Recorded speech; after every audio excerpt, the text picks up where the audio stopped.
Medical science में देखा जाए तो हर चीज़ का सॉल्यूशन है, मेडिसिन अवेलेबल है, सब कुछ है। फिर भी लोग पहले से ज़्यादा आज बीमार पड़ रहे हैं। क्योंकि पहले के लोग जो बहुत पुरुषार्थ करते थे, मेहनत खूब करते थे, आज के लोगों को पुरुषार्थ करना पहली बात अच्छा ही नहीं लगता। पहले के लोग जो थे वो सुबह में जल्दी उठ जाते थे। पीरियड्स मासिक के रहते हैं, फिर प्रेगनेंसी के लिए रहते हैं। जी, तो आयुर्वेद में उसके लिए कोई सॉल्यूशन? कपालभाति प्राणायाम का अभ्यास करिए, बटरफ्लाई ज्यादा करिए, भस्त्रिका करिए, अनुलोम विलोम प्राणायाम करिए, अपने डाइट को ठीक करिए, गर्म चीजें ज्यादा मत लीजिए, नॉर्मल चीजें लीजिए। एक ऐसा भोजन जो हर व्यक्ति को खाना चाहिए। हलवा सुबह में खाना चाहिए और शुद्ध देसी गौ माता का घी का। एक ऐसी चीज जो हर व्यक्ति को छोड़ देनी चाहिए। चाहे जितना जल्दी हो सके तुरंत ही छोड़ देनी चाहिए। लंबी उम्र का रहस्य।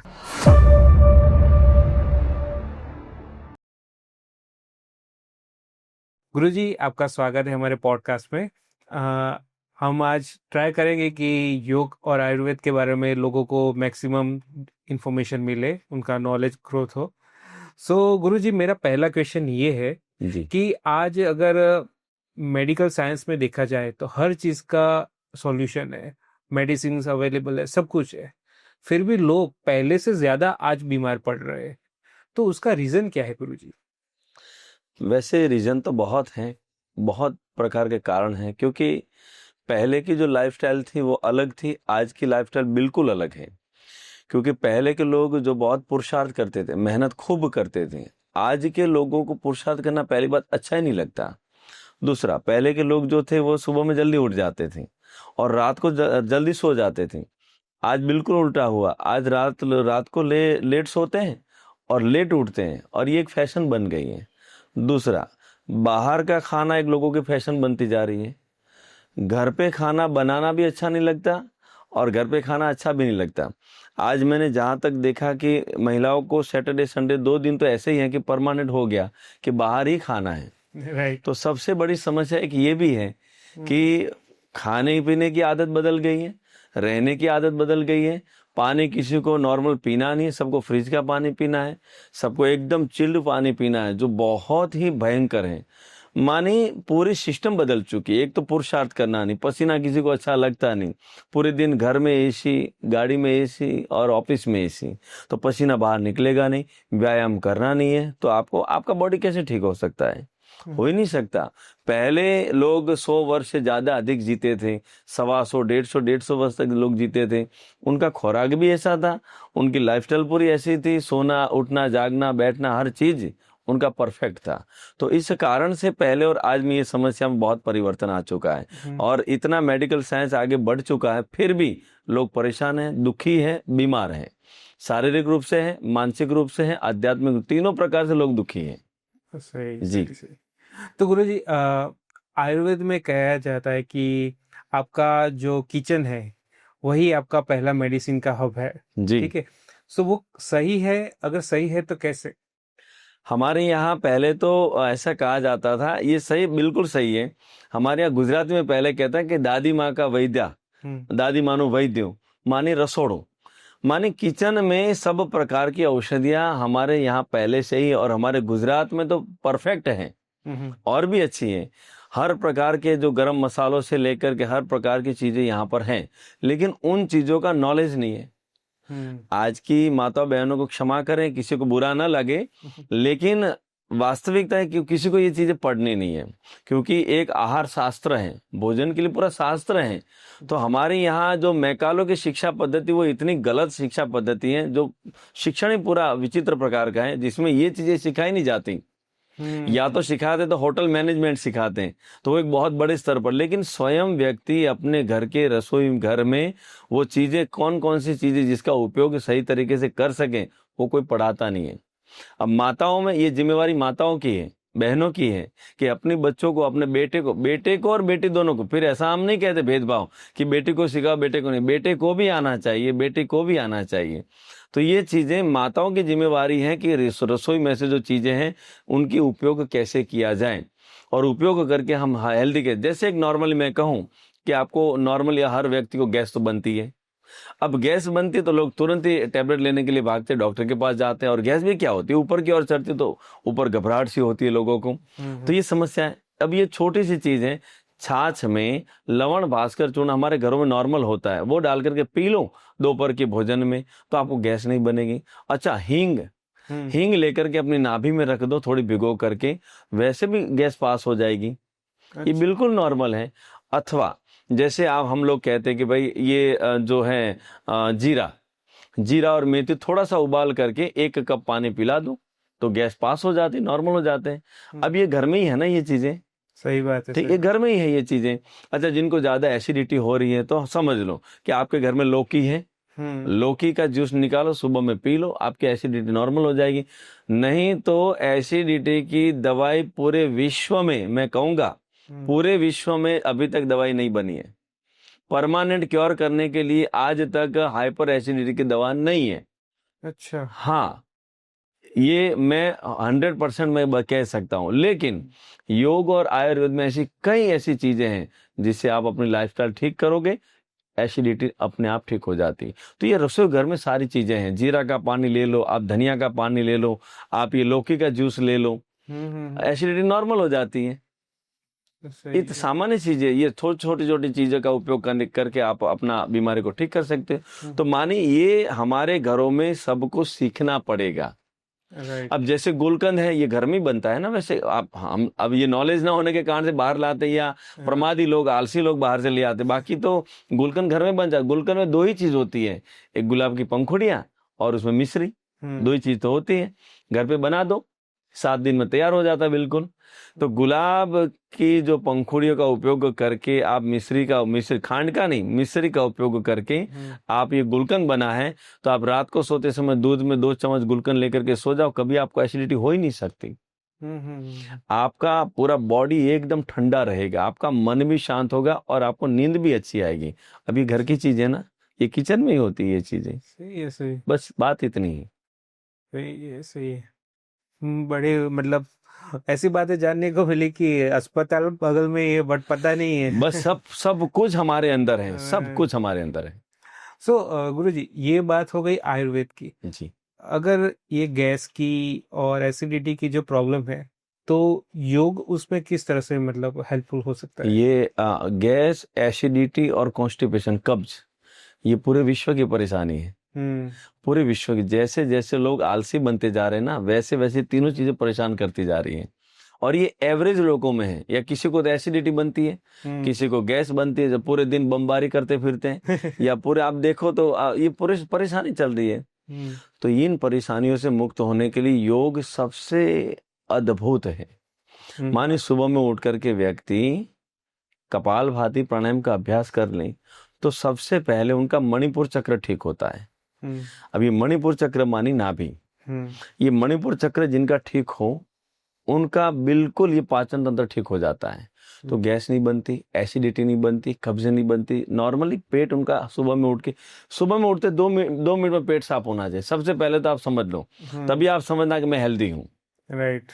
चाय पीनी पड़े, ऐसे ऐसे घूमना पड़े, आपको कुछ और करना पड़े, इकड़म तिकड़म कुर करते रहते लोग पेट साफ करने के लिए, चूर्ण खाते हैं, कई प्रकार की गोलियां खाते हैं, ये करने की जरूरत नहीं है। हमारा शरीर प्राकृतिक रूप से बना है, 5 तत्वों का शरीर है। तो आप ठीक से अपनी लाइफस्टाइल को ठीक करते हैं ना, तो ये चीजें ठीक अपने आप ही ठीक हो जाती है। और मैं ऐसा कहूँ कि सुबह में उठ करके आप 1 से 2 गिलास गुनगुना पानी पी लो, आपके लिए काफी। लोग चाय पीते हैं, बिल्कुल गलत है। चाय के कारण से पेट साफ नहीं, चाय गर्म है इसीलिए साफ होता है पेट। तो चाय की जगह पर उसी टेम्परेचर का पानी ले लो आप। अच्छा। और ये पानी जो पेन किलर का काम करता है, आप वार्म वाटर लेते हैं ना, थोड़ा गुनगुना पानी, तो ये गर्मी अंदर से जाते ही आपके बॉडी में पूरी जहां पर भी दर्द है, वो दर्द को पहले तो ठीक कर देता है। और आंतों में जो पड़ा हुआ मल है, जो कचरा है, वो पूरा का पूरा बाहर छोड़ देता है। अच्छा। लेकिन सुबह में उठ करके योग कर, मानी पेट ठीक हो गया, तो सुबह में उठ करके 15 मिनट कपाल भाती करो। 15 मिनट कपाल भाती करने वाले को कभी भी गैस, एसिडिटी, कब्ज नहीं हो सकती। हाँ, ये योग ऐसा काम करता है। और ये तो मैंने अकेला गैस एसिडिटी के लिए बोला, लेकिन ऐसी सैकड़ों बीमारी जिसमें कपाल भाती काम करता है। आने वाले प्रश्न में मैं बताऊंगा आपको कि कौन कौन से प्रश्न में ये काम करता है। सही है। अच्छा, तो गुरुजी एक ये बात थी कि आज की अगर बिजी लाइफस्टाइल देखे, ठीक है, तो उसमें मोस्टली लोग डिप्रेशन में रहते हैं, काम कर ये वो सब कुछ, ठीक है, और लाइफ भी बहुत फास्ट है। तो आपके हिसाब से लाइफस्टाइल कैसे सेट करनी चाहिए आज के टाइम के मुताबिक कि जिससे रोग ना हो, बीमारी 80% कम हो जाए, ऐसा कुछ, उसके लिए क्या करना चाहिए? बिल्कुल। देखिए, सबसे पहले लाइफस्टाइल को ठीक करने के लिए अपने आप को तैयार करिए कि मुझे ऐसा जीवन जीना है। सबसे पहले रोगी होकर के, भोगी होकर के, या योगी बन करके। रोगी, भोगी और योगी, 3 श्रेणी है जीवन में। अब तो रोगी तो है ही है पूरी दुनिया में लोग, ठीक है।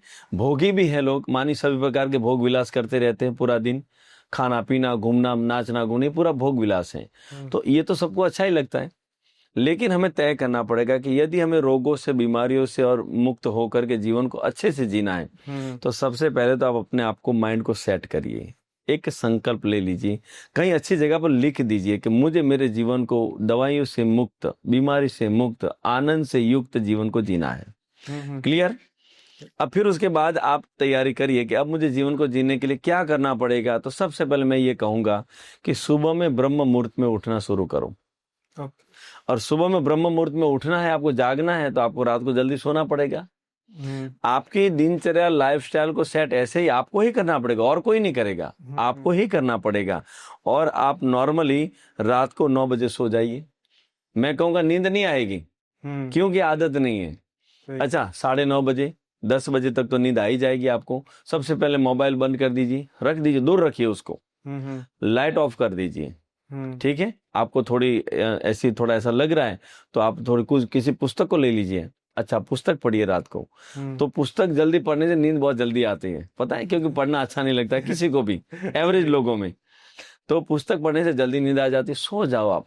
सोने से आपका क्या होगा कि 12 बजे पहले की जो नींद है वो आपके पूरे दिन की थकान को दूर करती है। 2 घंटे की नींद है, हम लोग कहते हैं ना, 10 से 12 की जो नींद है ना, आपके पूरे दिन की जो थकान है उसको दूर कर देती है। 12 बजे के बाद जो सुबह में 4 बजे की जो नींद है, वो आपकी बॉडी में जहां पर भी डैमेज होता है, किसी भी प्रकार का सेल में डैमेज होता है, कहीं ना कहीं प्रकार के बॉडी में, लीवर फंक्शन को ठीक करता है, डाइजेशन को ठीक करता है, हार्ट को ठीक करता है, ब्रेन को ठीक, क्योंकि हमारे बॉडी में एक एनर्जी, एक ऊर्जा है, वो हर जगह पर 1.5 घंटा जा करके अपनी एनर्जी को काम कर लगा करके पूरे बॉडी को रिपेयरिंग का काम करती है।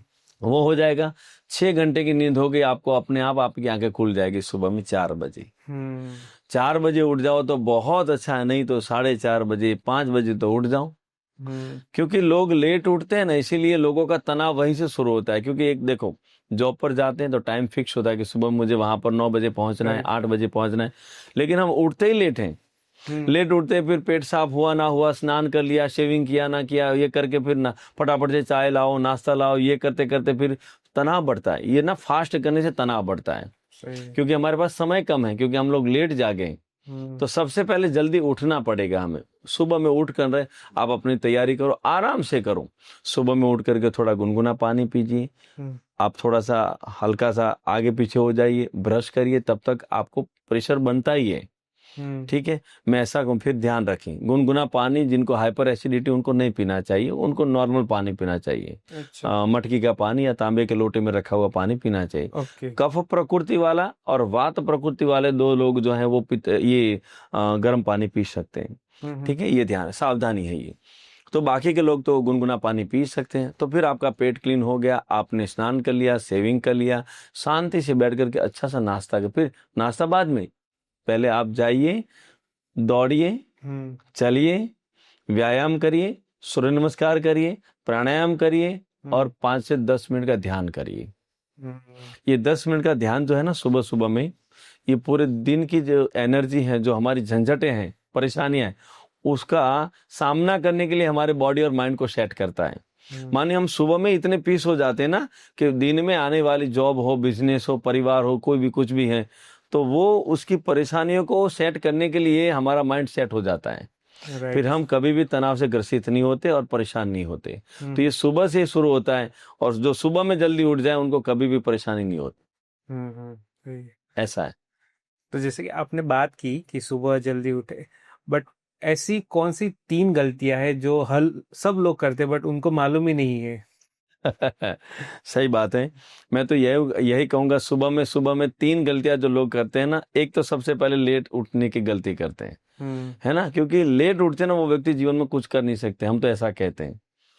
लेट जागने वाला प्रमादी आलसी व्यक्ति जीवन में कुछ कर ही नहीं सकता, वो उसी समस्या में घिरा रहेगा।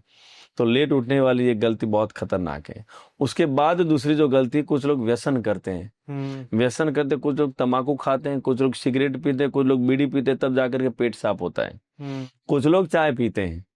ये सब जो गलतियां है ना, ये दूसरी वाली गलतियां, मानी व्यसन करने के बाद पेट साफ हो, ये दूसरी गलती है, चाय वाली, व्यसन वाली।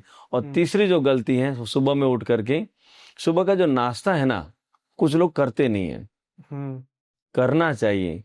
हम तो ऐसा कहेंगे, सुबह में पेट भर के नाश्ता। यदि आपको ऐसा लगे कि आप फ्रूट्स आपको अच्छे लगते हैं, तो पेट भर के सीजनेबल, महंगे वाले फ्रूट नहीं, सीजनेबल, जो जिस ऋतु में आप चल रहे हो उसी ऋतु का जो फल है उसको पेट भर के खाना चाहिए आपको। सुबह में कुछ लोग गलती करते, चाय और बाखरी, चाय और ये खाखरा, चाय और ये इन चीजों से क्या मिलेगा? किसी प्रकार के पोषक तत्व आपको मिलते नहीं, बस पेट भरने की बात करते हैं। सुबह में ऐसा नाश्ता करो कि आपको सारे प्रकार के न्यूट्रिएंट्स, माइक्रो न्यूट्रिएंट्स, आपको विटामिन सारे प्रकार के मिले, जिसकी बॉडी को जरूरत है। तो ये सुबह में लेना। ये गलती करते लोग, तो ये 3 गलतियां कभी नहीं करनी चाहिए। एक तो लेट उठना, व्यसन करना सुबह में उठ करके, और सुबह में नाश्ता ना करें, ये गलती ना करें। अच्छा नाश्ता, बच्चों को तो हैवी नाश्ता देना चाहिए, क्योंकि रात को बच्चे जल्दी भोजन कर लेते हैं, फिर रात को 8 से 10-12 घंटे सोते हैं, सुबह भूख लगती है और माताएं उनको फिर बोलती है कि ये खा लो, ये छोड़, खाखरा खा लो। ऐसा मत करो, सुबह में बच्चों को हलवा देना चाहिए, हलवा खिलाओ बच्चों को, जिसे हम शीरा बोलते हैं, दूध खिलाओ, दही खिलाओ, उसको लस्सी बना करके दो, उसको अच्छी चीजें बना करके दो। बाहर की पैकेट वाली चीजें नहीं, जो बंद पैकेट डिब्बों में आती, ऐसा कुछ भी नहीं देना चाहिए। तो ये सुबह में ये 3 गलतियां कभी नहीं करनी चाहिए। ओके, हाँ, ओके, ओके। तो आपने एक चीज बताई कि सुबह होके गुनगुना पानी पीना चाहिए, ठीक है, तो उसके फायदे भी है, कुछ गैर फायदे भी है क्या? हाँ, मैंने जैसे कहा ना कि फायदे तो अनेकों हैं, बहुत फायदे हैं उसके। हमारी पूरी बॉडी को डिटॉक्स करती है, आपके मल मूत्र को क्लीन कर देती है, यूरिनरी ट्रैक को एकदम क्लीन कर देती है, और पूरे बॉडी को पेन किलर का काम करती है। माने पूरे बॉडी, कुछ लोगों का वायु बढ़ा हुआ होता है ना, तो बॉडी में दर्द रहता है, कभी हाथ में, कमर में, कंधों में, बॉडी में, पैरों में, तो वो दर्द को ठीक कर देता है सुबह सुबह पानी। अच्छा, इसके गैर लाभ ये है कि सुबह में उठ करके जिनको पित्त प्रकृति है, उनको गर्म पानी पीने से कभी कभी एसिडिटी बढ़ जाती है, तो उनको नहीं लेना चाहिए, बस इतना ही है। ओके। एंड ठंडे पानी की बात करें तो वो क्या नुकसान पहुंचाता है? ठंडा पानी तो मानी जहर के समान है। ठंडा पानी मानी जहर के समान है, कि हमारी बॉडी के टेम्परेचर से डाउन यदि हम पानी लेते हैं, जैसे पानी अंदर गया तो हमारे जठर में पानी गया, तो पानी क्या करता है कि जो टेम्परेचर उसका डाउन है, यदि फ्रिज में से निकाल करके, तो उस पानी को फिर उसी बॉडी के टेम्परेचर में मेंटेन करने के लिए बॉडी में एनर्जी लगती है, ऊर्जा लगती है। और वो ऊर्जा कहाँ से आती है? जो बॉडी में जो पार्ट वीक हैं, मानी आंखें हैं, हमारा लीवर है, हमारा हार्ट है, वहां से एनर्जी खींचते, वहां से ब्लड, मानी ज्यादा ब्लड उस पानी को गर्म करने में लगता है। अच्छा। जो पानी हमने डाला है, मानी कि 8, 10, 15 टेम्परेचर का डाला है अंदर पेट में, तो उस पानी को फिर से हमारी बॉडी का टेम्परेचर एवरेज देखो तो 35-40 के आसपास होता है, उसी टेम्परेचर में मेंटेन करने के लिए ब्लड की जरूरत पड़ती है। वो ब्लड हमारे बॉडी में जहां पर वीकनेस है, वहां से बॉडी खींचती है। तो जो वीक है वो फिर और ज्यादा वीक होता है। इसीलिए ठंडा पानी पीने वाले व्यक्ति को नंबर जल्दी आ जाते हैं, आंखों पे चश्मे लग जाते हैं। ठीक है, और मैं अभी 50 का होने को आया, लेकिन चश्मे नंबर नहीं है हमारे। ठीक है, क्योंकि हम ठंडा पानी मैंने कभी नहीं पिया, फ्रिज का पानी मैं पीता ही नहीं हूँ। ठीक है, दूसरा, लीवर कमजोर है तो वहां से पानी एनर्जी ब्लड खींचता है, तो वहां से लीवर और कमजोर होगा, हार्ट और कमजोर होगा, डाइजेशन तो बहुत ही कमजोर हो जाता है। ये ठंडा पानी ओवरऑल, फिर बाल बहुत झड़ते हैं। तो ये ध्यान रखें कि जिनको गंजापन, बाल बचाने, वो ठंडा पानी कभी ना पिए। और उसके बाद दांत खराब हो जाते हैं। अच्छा, दांत खराब हो, जल्दी से दांत गिर जाते हैं, टूटते हैं दांत, तो दांत भी खराब हो जाते हैं। इसीलिए ठंडा पानी नहीं पीना चाहिए। आंखें कमजोर होती, बाल जड़ जाते हैं, दांत खराब होते हैं, डाइजेशन खराब होता है, लीवर खराब होता है, हार्ट खराब होता है, तो फिर क्यों पीना चाहिए? सही है। और दूसरी बात मैं ये भी बताऊं, खड़े खड़े पानी पीने से घुटने तो जाएंगे ही 100%। लोग फिर कुछ जवान बोलते हैं कि मैं तो 10 साल से 20 साल से ठंडा पानी मैं ऊपर से पीता हूं। अरे भाई, अभी आप जवान हो, इसीलिए आपको कोई समस्या नहीं। 40 के तो हो जाओ पहले, 40 के बाद को आपको रिजल्ट दिखने को मिलेगा कि भाई घुटने आपके गए, और वो घुटनों का ऑपरेशन तक नहीं होता, क्योंकि वात बढ़ता है, वायु बढ़ता है, उस कारण से घुटने दुखते, कार्टिलेज नहीं घिसते, वायु बढ़ता है उस कारण से। वायु को कैसे निकालोगे आप? तो खड़े खड़े ऐसे पानी पीने से, और वो भी ठंडा पानी पीने से घुटने खराब होते हैं। पूरा बॉडी तो होता है लेकिन घुटने ज्यादा जल्दी से खराब हो जाते हैं। मेरे पास अभी कुछ मेरे चिकित्सालय पर बहन आई थी, 26 वर्ष की उम्र, जिनके दोनों घुटनों में दर्द था, लेकिन समस्या तो यही थी। क्या? हाँ, ये तो बहुत सारी, तो ऐसे तो मतलब आज के मतलब छोटी से छोटी उम्र वालों को भी बहुत सारे प्रॉब्लम। अभी पहले उम्र का भेद था, अब उम्र का कोई भेद नहीं। पहले ऐसा मानते थे कि 60-70 साल में हार्ट अटैक आएगा, अभी तो 10 साल के बच्चे को हार्ट अटैक आ रहा है। इसमें उम्र का आप कोई लेना देना है ही नहीं। हाँ, कभी भी किसी भी व्यक्ति को कोई भी प्रकार की बीमारी आ सकती है। अभी तो 2 वर्ष के 1-1 वर्ष के बच्चों को डायबिटीज हो रहा है, टाइप 1 टाइप 2 डायबिटीज हो रहा है, बच्चों को स्ट्रेस, तनाव, डिप्रेशन आ रहे बच्चों को। मेरे चिकित्सालय पे बहुत आते बच्चों को लेकर के, माता पिता परेशान। अब होने को तो बच्चे एक हैं हमारे पास, एक ही तो बच्चा होता है आजकल, और उसी बच्चे में ये परेशानी होती है। तो ये समस्या तो बहुत है। ये अभी उम्र का और बच्चों का कोई लेना देना नहीं, कोई भी बीमारी कभी भी किसी को आ सकती है, ये अभी हालत है। चलिए, बीमारी के बारे में अभी बात हुई जी, तो मैं कुछ बीमारियां पूछना चाहूंगा। आप आयुर्वेद की वजह हेल्प से कैसे उसका सॉल्यूशन मिल सकता है लोगों को, आप सिर्फ उसके बारे में थोड़ा विस्तार से बताना। कि जैसे कि हेयर फॉल है, तो हेयर फॉल कम हो उसके लिए क्या करना चाहिए? हेयर फॉल के लिए तो बहुत उपचार हैं, और हेयर फॉल की परेशानी भी बहुत है। क्योंकि लोग, पहली बात तो ये जंक फूड, फास्ट फूड, ये ठंडा पानी, ये खाना पीना छोड़ते नहीं, तो बाल तो बहुत झड़ते हैं। लेकिन बालों को बचाने के लिए हम लोग कई बार कहते हैं कि देखो, पहली बात कि केमिकल से जो बनी चीजें हैं, बालों में लगाने वाली, शैम्पू हो, साबुन हो, वगैरह वगैरह, सबसे पहले उससे बंद करो। हमारे पास रीठा है, हमारे पास सिकाकाई है, हमारे पास आंवला है, हमारे पास भृंगराज है। ये चीजें बालों के लिए ही है, लेकिन इसका उपयोग लोग नहीं करते। और जो केमिकल से बनने वाली जो चीजें, तेल भी केमिकल से बना हुआ है, उसका ही उपयोग करते हैं। तो सबसे पहले तेल बनाना सीखिए घर पे, साबुन बनाना सीख लीजिएगा, ये अच्छी चीजें हैं, बना सकते हैं आप। तो पहले मैं ऐसा कहूंगा कि पहले तो खाने पीने पर ध्यान दीजिए। अब जैसे ठंड की ऋतु है तो आंवला भरपूर रूप से खाना चाहिए। उसमें सबसे बेहतरीन जो विटामिन सी वो आंवले में है। लोग नहीं खाते हैं क्योंकि सस्ता है। अगर वो महीने का 500-1000 रुपए किलो होता तो सब लोग खाते हैं, लेकिन वो 20 रुपए किलो मिलता है। तो हमारे भारत के लोगों की मेंटालिटी ये भी है कि सस्ती चीज अच्छी नहीं होती, लेकिन आंवला खाना चाहिए। एक बात। फिर बालों को बचाने के लिए आपको मैं ऐसा कहूंगा कि जैसे कुछ प्रकार के हमारे यहाँ जड़ी बूटियां बहुत हैं, तो तेल बना दीजिए। तेल बना दीजिए घर पे। बनाने की मैं विधि बता देता हूँ। जैसे नारियल तेल एक ले सकते हैं, तिल का तेल ये भी ले सकते हैं आप, सरसों का तेल ये भी ले सकते हैं आप। ये तीनों तेल बहुत अच्छे हैं। एरंड का तेल भी ले सकते हैं आप। हाँ, ये भी दोनों अच्छे हैं। तो ये तेल में से कोई भी तेल मिल जाए, अथवा तो सब आप थोड़ा थोड़ा मिला करके ले सकते हैं। ठीक है। अच्छा, अब तेल बनाने की मैं विधि बता दूं।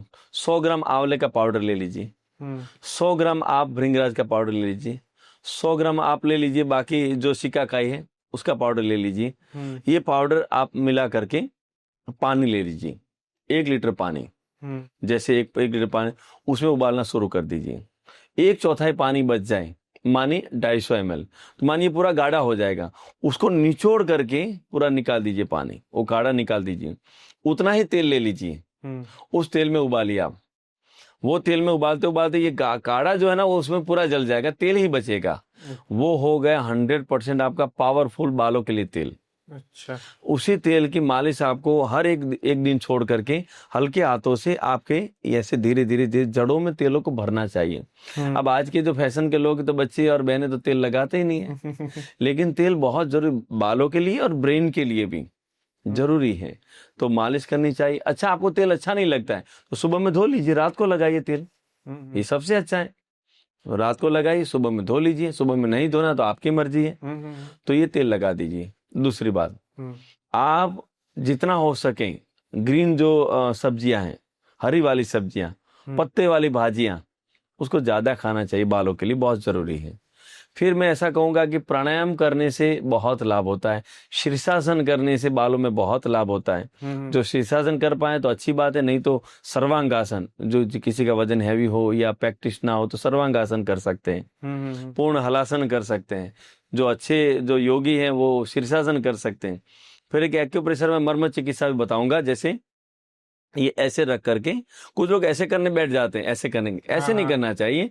ये करने की एक विधि है। देखो सही तरीके से जो हम उपयोग करते हैं ना चीजों का, तो उसका परिणाम भी हमें सही मिलता है, पूरा मिलता है। जैसे एक्यूप्रेशर हमें मर्म चिकित्सा, ये जो टेरवे है ना, ये इसको इसकी जड़ों में रगड़ना चाहिए, ऐसे ऐसे रगड़ना चाहिए। अच्छा। जहां पर भी बैठो, सुबह में 5 मिनट कर लो, दोपहर को 5 मिनट कर लो, शाम को 5 मिनट, 1000% आपके बाल नए उगते हैं।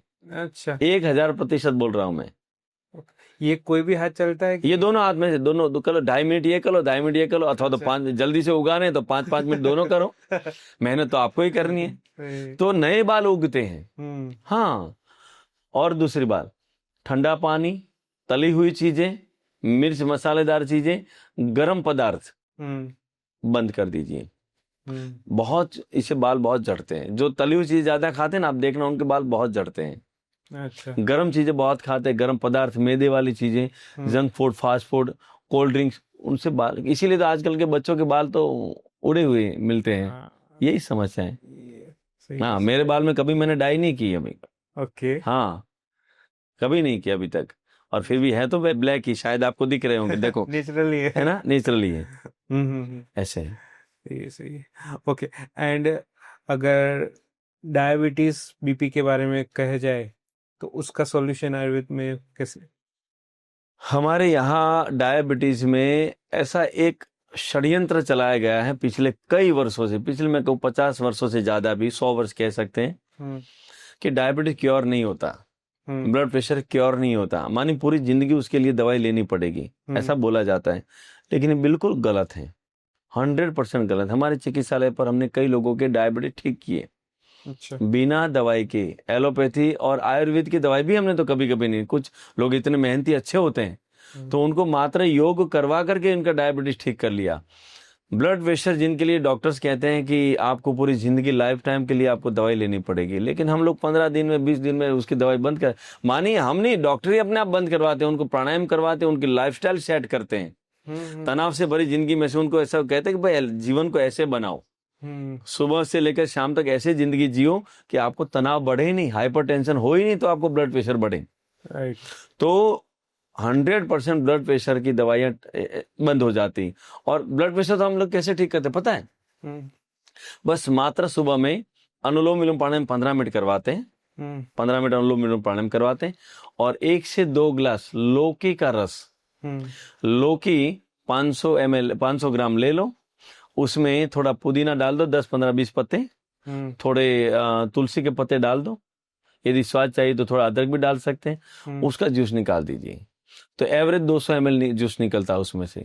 सुबह सुबह में खाली पेट पी लो, उसके 1 घंटे बाद आप कुछ भी खा सकते हो जो आपका नॉर्मल है, आपका ब्लड प्रेशर नॉर्मल हो जाता है। अच्छा। एकदम नॉर्मल हो जाता है। आप 15 दिन में अपना किसी को भी चेक कर सकते हैं। ये तो कोई जादू तो है, लेकिन जादू से कम भी नहीं है। राइट। हाँ, आप फिर हर 2-4 दिन में ब्लड प्रेशर चेक करवाते रहिए, अपने आप ही ब्लड प्रेशर आपका नॉर्मल होता जाएगा। तो डॉक्टर आपको बोलेंगे दवाई आपको जरूरत नहीं। कई लोगों को दवाई हमने बंद करवा दी क्योंकि उन्होंने मेहनत की। मैं कोई जादूगर नहीं, लेकिन मैंने उनको बताया, मेरे सामने बैठकर करवाया और वो ठीक हो गया। ऐसे तो सैकड़ों लोग हैं। होता जी। सही। जैसे शुगर में भी ऐसे ही है। शुगर में क्या होता है कि जैसे या तो जेनेटिक होता है, माता पिता को है, दादा दादी को है, परिवार में किसी को है, तो उनके कारण से बच्चों में आता है शुगर। कभी कभार कुछ एलोपैथी दवाई इतनी हाई डोज की ले लेते हैं किसी बीमारी के कारण से, उसमें आपका पैनक्रियाज के सेल डैमेज हो जाते हैं, तो उस कारण से ब्लड प्रेशर डायबिटीज बढ़ता है।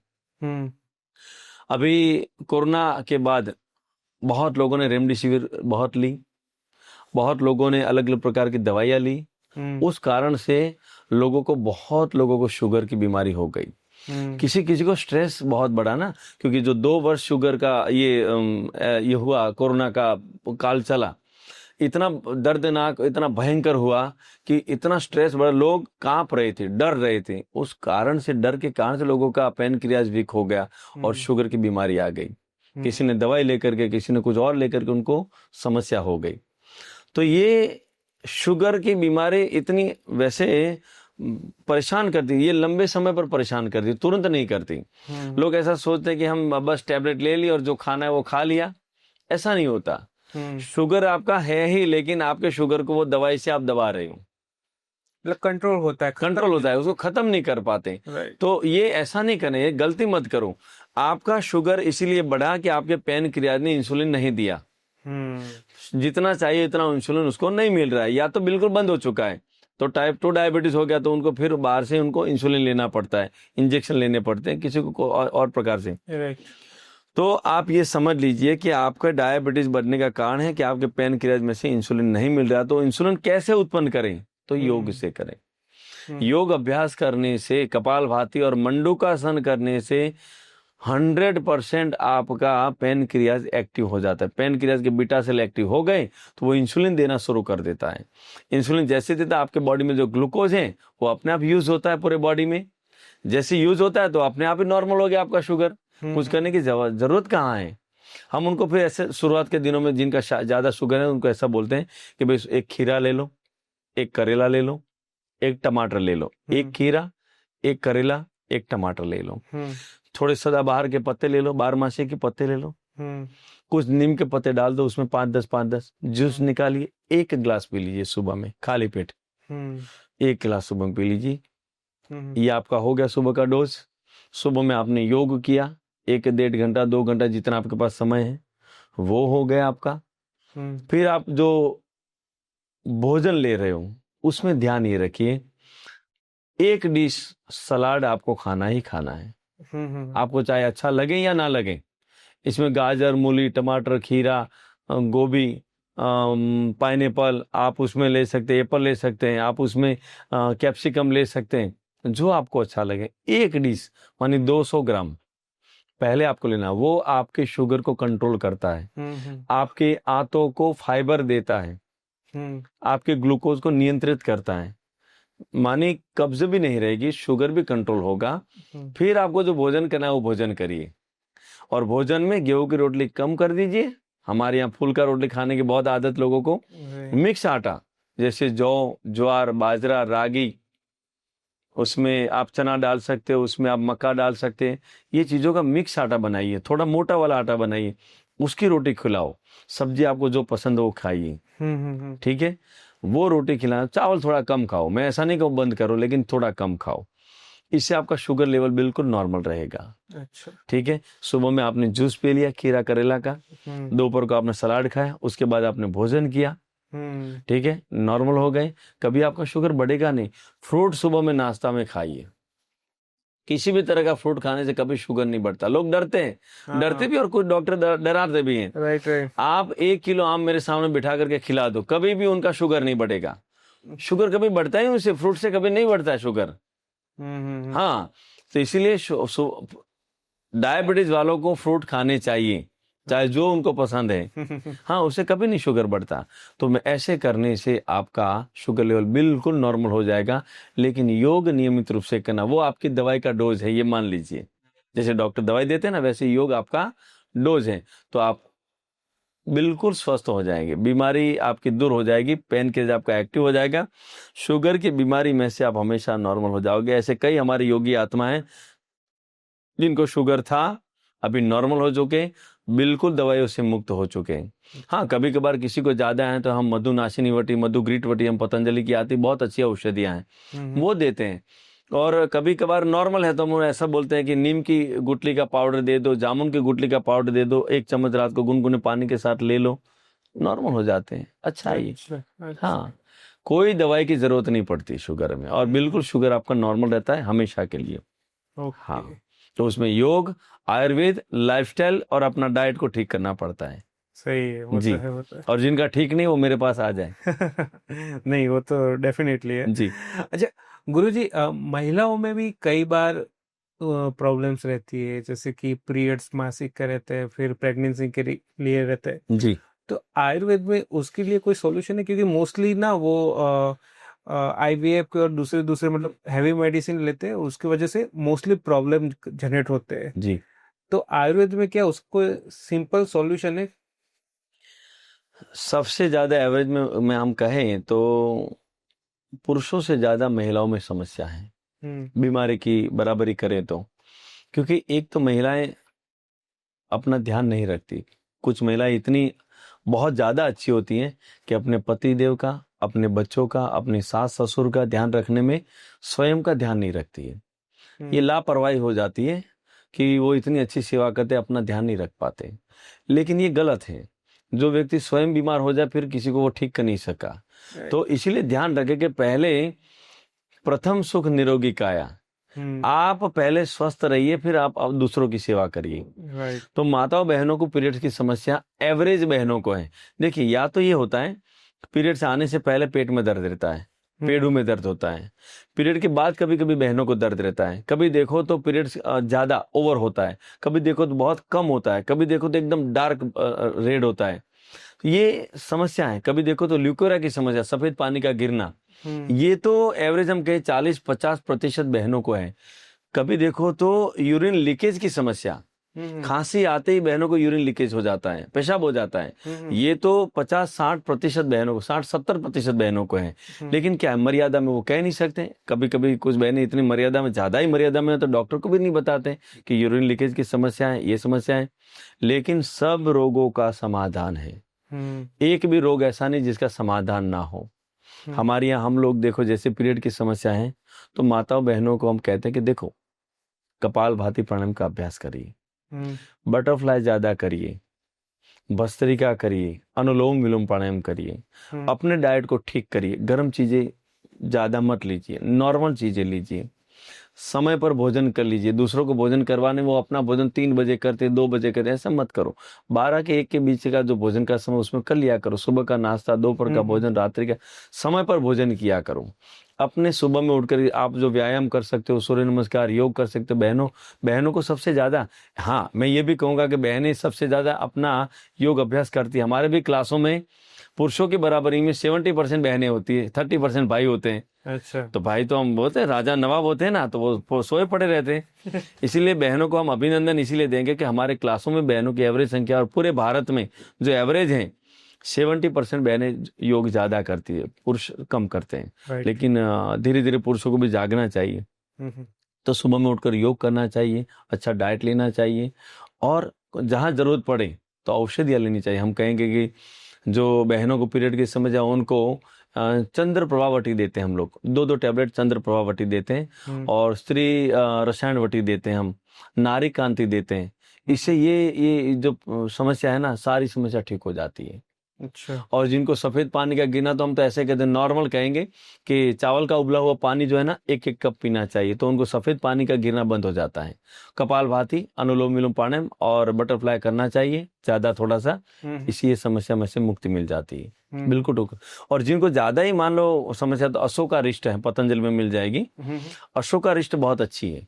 तो माता बहनों को 10-15 ml पानी के साथ मिला करके भोजन के बाद दोपहर को और शाम को लेना चाहिए। ठीक हो जाते हैं, बिल्कुल ठीक हो जाते हैं। गायनिक प्रॉब्लम सारे ठीक होते हैं, बिल्कुल। ओके। कई बार वो रहता है मोस्टली, बट कई बार डॉक्टर्स भी ये कहते हैं कि आपको इतने ये लेवल की मेडिसिन लेनी पड़ेगी तभी जाके। हाँ बिल्कुल, लेकिन उसमें वो ठीक नहीं हो पाते ना बेचारे, बहुत पीड़ित हो जाते, बहुत हैवी डोज की दवाइयाँ लेनी पड़ती, दवाई भी कभी गर्म पड़ती, कभी देखो तो एलोपैथी दवाई लेने से कब्ज हो जाती है, उसके कारण दूसरे दुष्प्रभाव है। एक बीमारी को ठीक करने के लिए दूसरी 2 बीमारी शुरू हो जाती है। ये होता है ना। इसीलिए हम कहें कि देखो भाई, योग करो, आयुर्वेद की तरफ जाओ, थोड़ा सा प्राकृतिक उपचार सीख लो, थोड़ा घरेलू उपचार सीख लो, बस उसे ही आपका काम बन जाएगा। सो आयुर्वेद में सब मतलब बीमारी का सॉल्यूशन तो है ही, ठीक है। सो लोग ज्यादातर उसको प्रीफर क्यों नहीं कर रहे फिर? पहले से मेंटालिटी ऐसी है कि आयुर्वेद से धीरे धीरे हमें लाभ होता है। मानसिकता पहले से ऐसी भ्रम फैलाया हुआ है। लेकिन वो क्या था कि पहले जो वैद्य थे वो कुछ पुड़िया बना करके देते, नाड़ी देख करके, नाड़ी बहुत अच्छी देखते थे, 7 दिन पहले आपने क्या भोजन किया वो बता देते थे। लेकिन वो कुछ पुड़िया थे, तब टेक्नोलॉजी कम थी। राइट। आज टेक्नोलॉजी बहुत बढ़ चुकी है, बहुत रिसर्च हो चुके हैं। हमारे पूरे विश्व में सबसे बड़ा रिसर्च सेंटर है पतंजलि योगपीठ हरिद्वार में।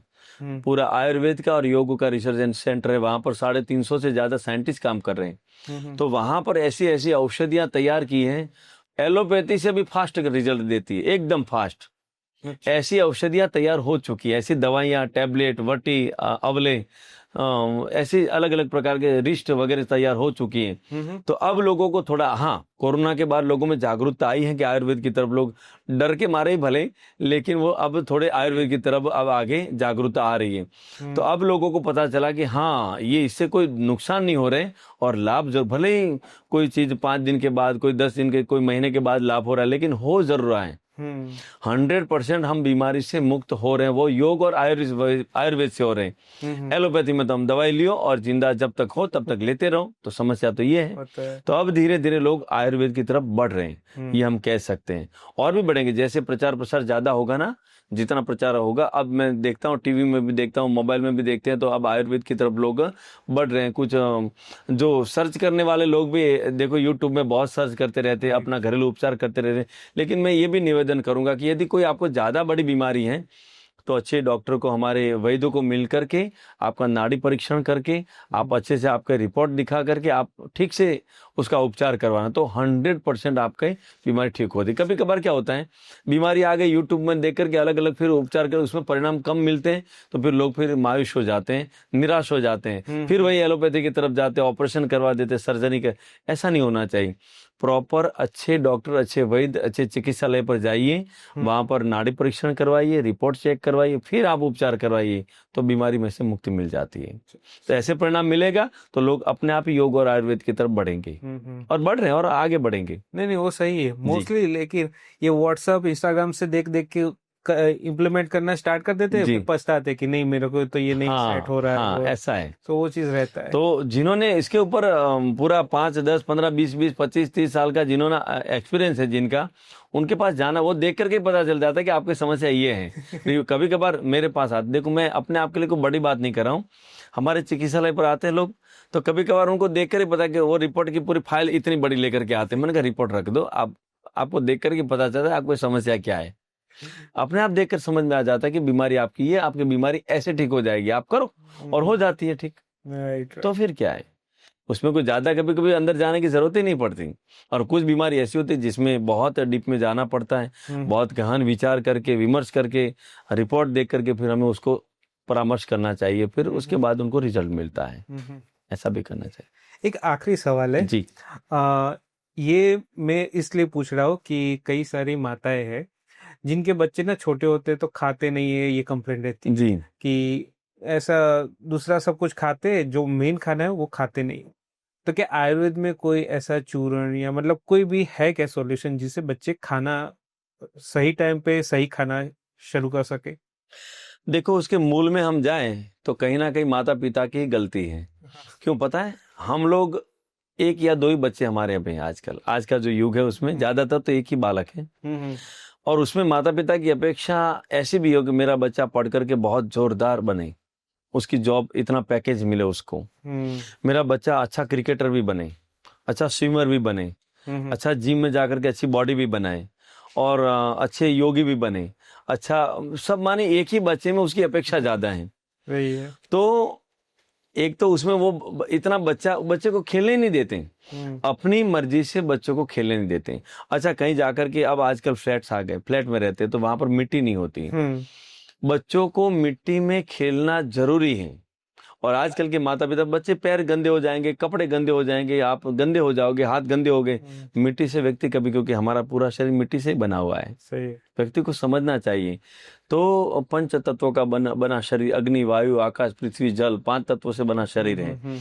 तो उसको मिट्टी के कारण से बच्चों को डराओ मत, भगाओ मत। मिट्टी हमारी माँ है, उसी में से सब कुछ में, इस धरती पर जो भी आपको दिख रहा है ना, वो सब मिट्टी में से ही मिला हुआ है। सही। जो भी दिख रहा है, हम हो चाहे ये लाइट से लेकर के पूरा जो कुछ भी है, वो धरती से ही मिला हुआ है। इसलिए बच्चों को मिट्टी में 1, 2, 3 घंटा खेलने के लिए आपको उसको परमिशन देनी चाहिए कि तुम आजादी से खेलो। बच्चा खेलेगा, भूख लगेगी, क्योंकि उसको व्यायाम मिलेगा, उसको संतुष्टि मिलेगी, क्योंकि वो अपनी मर्जी से खेल रहा है। हम लोग पकड़ के उसको अच्छा नहीं लग जाता, फिर भी क्रिकेट में लेकर के जा रहे हैं, बैडमिंटन के लिए जा रहे हैं, चेस खेलने के लिए उसको ठीक नहीं लग रहा है। उसका मन जहां करे वहां उसको खेलने दो। मन करेगा तो वो फ्रेश होगा, फ्रेश होगा तो अपने आप भूख लगती है, क्योंकि माइंड के साथ हमारी जठराग्नि उसके डायरेक्ट कनेक्शन है। राइट। तो जैसे उसको खेलने के लिए मिट्टी से एनर्जी मिलती है, उसको पॉजिटिव एनर्जी मिलती है, माइंड अच्छा होता है, अंदर से प्रफुल्लित होता है, तो भूख लगती है। व्यक्ति अंदर से दुखी जब हो ना तो उसको भूख नहीं लगती, आप ध्यान रखना। जब प्रफुल्लित हैं, आनंदित हैं, तो भूख भी अच्छी लगती है और डाइजेशन भी अच्छा होता है। तो सबसे पहले कहूंगा मिट्टी में खेलने दो। दूसरा, मानो फिर भी किसी को भूख ना लगे, थोड़ा सा कपालभाति करेगी बच्चों को। अगर वो छोटा बालक है फिर भी मान लो नहीं कर पाएगा, तो मैं कहूंगा कि देखो, आधी चम्मच नींबू का रस, सॉरी आधी चम्मच अदरक का रस, अच्छा, आधी चम्मच उसमें शहद मिला दीजिए, आधी चम्मच अदरक का रस, आधी चम्मच उसमें शहद मिला दीजिए, मिक्स करके उसको चटा दीजिए। भोजन के आधे घंटे पहले अपने आप वो बोलेगा मम्मी जल्दी से भोजन लाओ। अग्नि अंदर से प्रदीप्त होती है, सही, अग्नि स्टार्ट हो जाती है, वो अपने आप मांगेगा और उसको जो अच्छा लगता है उसको वो भोजन दीजिए। और हाँ, मैं ये नहीं कहूँगा बाहर का जंक फूड, फास्ट फूड, घर का बना हुआ उसको बोलिए चॉइस, उसको बोले कि घर में जो चीजें हैं उसमें से बेटा बोलो, वो चीज आपको मिल जाएगी। राइट। हाँ, और वैसे करने से बच्चों को भूख अच्छी भी लगेगी, डाइजेशन भी अच्छा होगा, बच्चे हेल्दी भी बनेंगे खेलने से। लेकिन उसकी जो पसंदीदा जो खेल है वो आप खेलने दो। सही, सही हाँ। है, सही है। नहीं, बहुत सही बात की आपने। चलिए, नेक्स्ट है, मेरे कुछ क्वेश्चन है जी जो आपको सिर्फ एक लाइन में आंसर देने हैं, जी। ठीक है? सो पहला है, एक ऐसा भोजन जो हर व्यक्ति को खाना चाहिए। एक ऐसा भोजन जो हर व्यक्ति को खाना चाहिए। मैं कहूंगा कि भोजन में हलवा सुबह में खाना चाहिए और शुद्ध देसी गौ माता का घी का। और क्योंकि यदि ये खाएंगे तो बहुत हेल्दी रहेंगे, लेकिन सुबह में उठ करके व्यायाम भी करना पड़ेगा, लेकिन सबसे अच्छा ये नाश्ता है। अच्छा, हाँ। ओके। और एक ऐसी चीज जो हर व्यक्ति को छोड़ देनी चाहिए। चाय। चाय जितना जल्दी हो सके तुरंत ही छोड़ देनी चाहिए, क्योंकि चाय पूरे जीवन को बर्बाद कर देती है, और ये अंग्रेजों ने बर्बाद करने के लिए भारत को दे रखी है, और भारत के लोग बहुत आनंद से पी रहे हैं। सही है। चाय छोड़ देनी चाहिए सबसे पहले। अच्छा, तो कॉफी के सही है क्या? कॉफी भी सही तो नहीं है, लेकिन थोड़ा चलेगी, क्योंकि कॉफी की प्रकृति वो ठंडी है। लेकिन आप फिर मिश्री में बनानी पड़ेगी आपको, मिश्री में। एक्चुअली कॉफी लीवर के लिए अच्छी है, आयुर्वेद में हम लोग उसका उपयोग भी करते हैं। लेकिन वो कॉफी कौन सी होनी चाहिए? हम साबुत वाले दाने वाले लेकर के आए, उसको घर पे थोड़ा सा सेक करके उसको हम लोग पाउडर बना करके उसकी कॉफी बनाए, वो कॉफी की बात है। बाहर जो बंद पैकेट में मिले वो कॉफी नहीं। अच्छा। उस कॉफी का उपयोग आप कर सकते हैं, थोड़ी मिश्री डाल करके कॉफी बना करके उसका उपयोग आप कर सकते हैं, लेकिन वो भी थोड़ी, उसकी आदत नहीं। हाँ। Okay, okay. सो नेक्स्ट है, सबसे शक्तिशाली प्राणायाम कौन सा है? कपालभाति। कपालभाति में उतनी ताकत है कि एवरेज इसे धरती पर जितनी बीमारियां उसमें 80 से 90% बीमारी अकेला कपालभाति प्राणायाम ठीक कर सकता है। अच्छा। हाँ, बस उसको ठीक जगह पर अच्छे योगाचार्य से सीखना चाहिए, फिर करना चाहिए। ओके। परफेक्ट करने से पूरा रिजल्ट मिलता है। जी। ओके। नेक्स्ट है, लंबी उम्र का रहस्य। लंबी उम्र का रहस्य, सुबह में उठ करके देखिए, एक तो आपकी लाइफस्टाइल ठीक होनी चाहिए, आपका डाइट बहुत ठीक होना चाहिए, जितनी भूख है उससे कम खाइए।